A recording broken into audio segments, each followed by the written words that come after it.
इस वक्त मैं ट्रैवल कर रहा हूँ और रास्ते में जितनी अपडेट्स हैं वो सारी मैं आपके साथ शेयर करता हूँ। जो खित्ते से और पाकिस्तान से खबरें मेरे पास पहुँची हैं और इसके अलावा जो इंटरनेशनल मीडिया में चीज़ें आई हैं। एक तो अरब अब इस लड़ाई में उतरने जा रहे हैं, इस किस्म के अंदेशे का इजहार किया जा रहा है। यानी कुछ खबरें चलाई गई कि शायद यूएई ने पहला अटैक किया ईरान के ऊपर।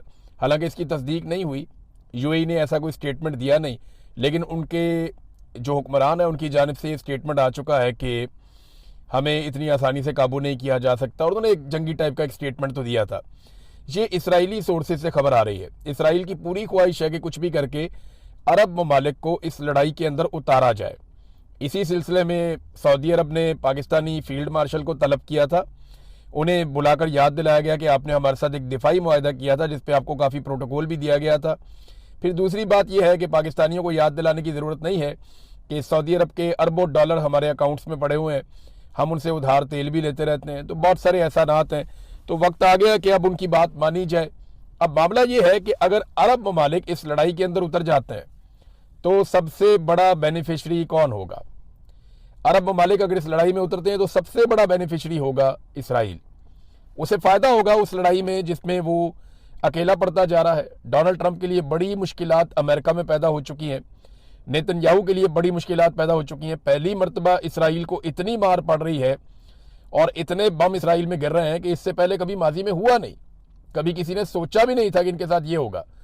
अब अगर इसराइल के साथ अरब ममालिक इस लड़ाई में उतर जाते हैं तो सबसे बड़ा बेनिफिशरी होगा इसराइल। सबसे बड़ा लूजर कौन होगा? यानी जिसको सबसे ज्यादा नुकसान होगा अगर अरब ममालिक का ईरान के साथ झगड़ा हो जाता है या वो इस लड़ाई में बराह रास्त उतर जाते हैं, तो वो ईरान के बाद पाकिस्तान होगा। देखिए, नुकसान तो सारे खित्ते का होगा ना, लेकिन पाकिस्तान को बहुत नुकसान होगा दोनों सूरतों में। नंबर एक ये कि पाकिस्तान अपने एक हमसाये से हाथ धो बैठेगा। बरादर इस्लामी मुल्क है, हमारे ईरान के साथ बड़े अच्छे ताल्लुकात हैं और किसी भी अरब मुल्क की सरहद बराह रास्त इस तरह से ईरान के साथ नहीं लगती जिस तरह पाकिस्तान की लगती है।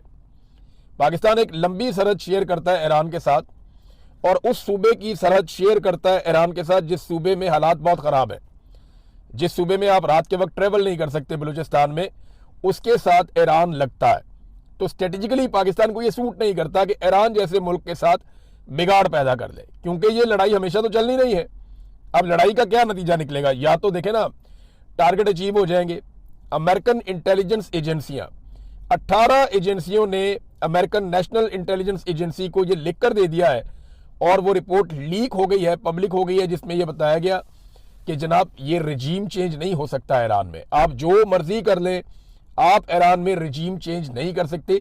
ये अमेरिकन इंटेलिजेंस एजेंसियों की रिपोर्ट है। अब रजीम चेंज तो होगा नहीं, जो भी जंग के अहदाफ हैं वो ये हासिल कर लेंगे अगर पाकिस्तान इस जंग में उतर जाता है। लेकिन ना, अगर अरब उतरे तो पाकिस्तानियों को उतरना पड़ेगा। सऊदी अरब घसीट के पाकिस्तान को ले जाएगा, यूएई भी। हमने इन सारों के पैसे देने, वरना ये कहेंगे जनाब फौरी तौर पे हमारे पैसे वापस करो। तो अरबों की और ईरान की अगर लड़ाई हो जाती है तो इसराइल सबसे बड़ा बेनिफिशियरी और पाकिस्तान सबसे बड़ा इसका नुकसान उठाने वाला मुल्क बनेगा, क्योंकि एक तो हमारा हमसाया बहुत ज़ाया हो जाएगा हमेशा के लिए, दूसरा हम इस लड़ाई के मुतहम्मिल हो नहीं सकते। तो पाकिस्तान को पूरी कोशिश करनी चाहिए, तुर्की को पूरी कोशिश करनी चाहिए और जोर लगाना चाहिए कि किसी तरह भी अरब ममालिक इस लड़ाई से बाहर रहें। ईरान ने भी हद्दुल इम्कान कोशिश की है कि ये लड़ाई ना हो। ईरान ने यह भी बताया कि हमारे पास 6 माह लड़ने की अभी सलाहियत मौजूद है। ऐसा नहीं है कि लड़ाई अभी खत्म हो जाएगी। यानी जो हिकमत अमली है ईरान की वो ये रही कि उन्होंने पहले सस्ते हथियार भेजे, यानी सस्ते मिसाइल भेजे, पुराने सेकंड जनरेशन तक के उन्होंने मिसाइल भेजे, और जदीद मिसाइल उन्होंने भेजे नहीं, हाइपरसोनिक मिसाइल्स या जिन्हें जो एक्यूरेट बैलिस्टिक मिसाइल्स हैं उनको ईरान ने नहीं भेजा। ईरान ने अपने पुराने मिसाइल भेजे और पुराने ड्रोन भेजे। खुदकुश ड्रोन है वो, शायद ड्रोन जैसे कहते हैं, वो खुदकुश है। यानी नॉर्मली हमने ड्रोन देखे थे ना, ड्रोन आता है, ऊपर से गुजरता है, मिसाइल फेंकता है, तबाही होती है, ड्रोन चला जाता है। ऐसा नहीं है, ये ड्रोन आता है खुद ही आगे टक्कर मारता है जिस चीज़ में लगना होता है। तो 100% एक्यूरेसी के साथ ये आते हैं, आगे टक्कर मारते हैं और तबाही फैला देते हैं। तो ये ड्रोन का तोड़ तो कोई नहीं है अमेरिका के पास, इसराइल के पास। जो तोड़ है, अभी बीबीसी में एक और रिपोर्ट छपी हुई है, वो पैट्रियट मिसाइल है। अब वो जो पैट्रियट का एयर डिफेंस सिस्टम है उसकी बैटरियां वहाँ लगी हुई हैं पूरे रीजन के अंदर, और पैट्रियट का एक एक मिसाइल जो है वो 4 मिलियन यानी 40 लाख अमेरिकी डॉलर का है। तो 15-20 हजार का ड्रोन गिराने के लिए ये 40 लाख अमेरिकी डॉलर जाया कर देते हैं। और 800 के करीब इंटरसेप्टर्स मार चुके हैं ये अभी तक, 800 के करीब। ये रिपोर्टें छप चुकी हैं आलमी मीडिया में। तो 800 इंटरसेप्टर्स का आपको मतलब पता है?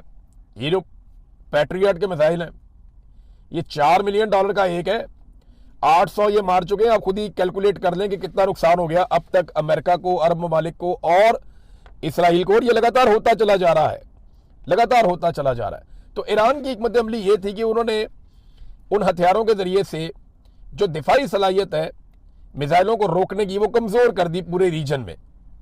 यानी अरब ममालिक में भी और इसराइल में भी अमरीकी अड्डों के पास अब वो सहूलत नहीं है जो पहले थी। अब वो हमलों को रोकने की वो सलाहियत नहीं रखते। ये बात अमरीकी दिफाई तज्जियाकार भी मान रहे हैं। ईरान के बेहतरीन हथियार बाकी हैं और उनको रोकने का जो इंतजाम था वो खत्म हो गया। जो बैरियर्स थे ना इसराइल तक जाने के लिए, बैरियर्स अगर मैं आपको बताऊं तो सिंपल ये है कि रास्ते में रुकावटें थी ना, 4-5 मुल्कों को क्रॉस करके, समंदर को क्रॉस करके फिर जाके इसराइल आता है जिसमें ईरानी मिसाइल या ड्रोन हिट करता है। ये रास्ते में बहुत सारे बैरियर्स थे ना, इन सब ने अपने अपने अड्डे दिए हुए थे अमेरिकन को और वो वहां से रोकते थे। अब मामला ये है कि वो रोकने की सलाहियत या तो खत्म हो गई या बहुत कमजोर हो गई। तो इम्कानात बढ़ गए हैं कि ईरान के हथियार या मिसाइल या ड्रोन्स वो आसानी के साथ इसराइल को हदफ बनाए। और अब ये हो रहा है। जो इंडियन सहाफ़ी वहां से आए उन्होंने बताया कि जनाब ये तो मार रहे हैं इसराइलियों को और इसराइल किसी किस्म की कवरेज नहीं करने दे रहा, वो सजाएं दे रहे हैं, तो 5 साल के लिए जेल में डालेंगे अगर किसी ने इसराइल में तबाही दिखाई तो। नेतन्याहू तबाही को रोक नहीं पा रहा लेकिन तबाही के मनाजर को रोकने की कोशिश कर रहा है। अब नाजरीन एक और जो बड़ा खौफनाक काम हुआ, तो मैंने आपको बताया ना कि ये बड़ा खतरनाक सूरत इख्तियार कर जाएगा, पूरा खित्ते को आग लग जाएगी अगर अरब ममालिक ईरान के साथ इस जंग में बराह रास्त उतर गए तो। और अगर पाकिस्तान को घसीट लिया तो पाकिस्तान के लिए और ज्यादा बड़ा प्रॉब्लम हो जाएगा। अब इन्होंने रिफाइनरी को अटैक किया, ये इसराइल ने अटैक किया ईरान के अंदर, तेहरान रिफाइनरी के ऊपर अटैक किया। ये 2,25,000 बैरल ऑयल जो है ये रोजाना की बुनियाद के ऊपर पैदावार थी इसकी, इसको आग लगा दी। इतनी खौफनाक आग लगी है कि पूरे तेहरान के अंदर काले बादल हैं धुएं के। तेहरान में दिन के वक्त रात हुई थी, हर तरफ स्याह कलर था। हुकूमत ने एडवाइजरी जारी की कि आप लोग अपने घरों में रहें, खिड़कियां और दरवाजे बंद रखें, इसके सेहत को नुकसानात होंगे। वहां पे जो बारिश हुई है वो स्याह रंग की बारिश हुई, यानी उसके अंदर ये केमिकल है। तो हलाल अहमर ने भी एक पेशन गोई की है कि यहाँ तेजाबी बारिश हो सकती है, उसका इम्कान है, जो जिल्द और फेफड़ों को शदीद नुकसान हो सकता है शहरियों का। बारिश का पानी काला है तो बीमारियां बहुत फैल सकती हैं।